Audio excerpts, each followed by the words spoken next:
नमस्कार, मी राणी यादव. आपण पाहतात सांगली मीडिया कम्युनिकेशन प्रस्तुत सी न्यूज बातमीपत्र चांगल्यासाठी बेधडक. बातमीपत्राला सुरुवात करूयात आज दिवसभरामध्ये घडलेल्या ठळक आणि महत्त्वपूर्ण घडामोडींपासून. जत तालुक्यातील उमदी, उटगी, माडगाळ परिसरात भूकंपाचा सौम्य धक्का. तापमानात वाढ झाल्याने भूकंप, अभ्यासकांचे मत.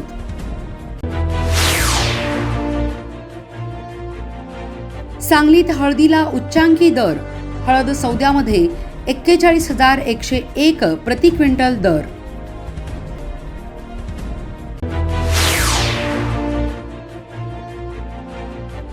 आणि महासंस्कृती महोत्सवात कडाडला शाहिरांचा डफ.